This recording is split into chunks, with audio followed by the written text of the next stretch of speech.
സല്ലല്ലാഹു അലൈഹി വസല്ലമ പറയുന്നത് വിശുദ്ധ ഖുർആൻ എല്ലാ മാസവും പാരായണം ചെയ്യുക എന്നുള്ളത് സുന്നത്തായ കാര്യമാണ്.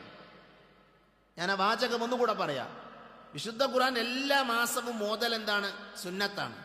പ്രവാചകൻ സല്ലല്ലാഹു അലൈഹി വസല്ലമ പറഞ്ഞു, ഇഖ്റഇൽ ഖുർആന ഫീ കുല്ലി ശഹർ, എല്ലാ മാസവും നിങ്ങൾ എന്ത് ചെയ്യണം? ഖുർആൻ ഓതണം. അപ്പോൾ ഒരു മാസത്തിൽ ഒരു തവണ പൂർണ്ണമായി ഖുർആൻ ഓതി തീർക്കുക എന്നുള്ളത് നബി സല്ലല്ലാഹു അലൈഹി വസല്ലമയുടെ ചര്യയാണ്. നബി സല്ലല്ലാഹു അലൈഹി വസല്ലം പഠിപ്പിച്ച സുന്നത്താണ്. മഹാനായ അബ്ദുല്ലാഹി ബിൻ അംർ റളിയല്ലാഹു അൻഹു അദ്ദേഹം ഒരിക്കൽ നബി സല്ലല്ലാഹു അലൈഹി വസല്ലമയുടെ സമീപത്ത് വന്നപ്പോഴാണ് നബി സല്ലല്ലാഹു അലൈഹി വസല്ലം ഈ ഹദീസ് പഠിപ്പിക്കുന്നത്, ഇഖ്റഇൽ ഖുർആന ഫീ കുല്ലി ശഹർ. അപ്പോൾ അദ്ദേഹം പറയുന്നുണ്ട്, ഖുൽതു ഇന്നി അജിദൂനി അഖ്വാ മിൻ ദാലിക്, നബിയെ എനിക്കൊരു മാസമൊന്നും വേണ്ട ഓതി തീർക്കാൻ, വളരെ കുറച്ച് സമയം മതി, അതുകൊണ്ട് തന്നെ ഞാൻ അതിൻ്റെ മുമ്പ് ഞാൻ ഓതി തീർക്കട്ടെ എന്ന് നബി സല്ലല്ലാഹു അലൈഹി വസല്ലമയുടെ അനുവാദം ചോദിച്ചു.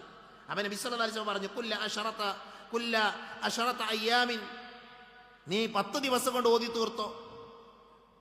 ഒരു മാസം കൊണ്ട് ഓതി തീർക്കാൻ പറഞ്ഞപ്പോൾ അതിനേക്കാൾ കുറച്ച് ദിവസം മതി എന്നാണ് അദ്ദേഹത്തിന്റെ വാചകം.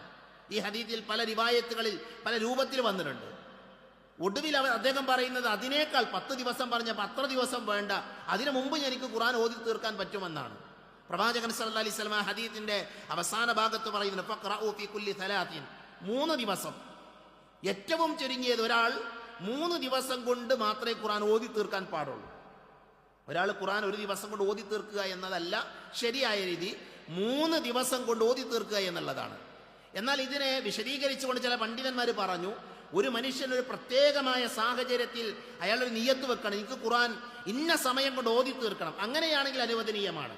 അല്ല എങ്കിൽ ഏറ്റവും ചുരുങ്ങിയത് 3 ദിവസം, ആ 3 ദിവസം കൊണ്ടെങ്കിൽ ആണ് ഒരാൾ ഖുർആൻ ഓതി തീർക്കേണ്ടത് എന്ന് പണ്ഡിതന്മാർ വിശദീകരിച്ചത് കാണാൻ സാധിക്കും.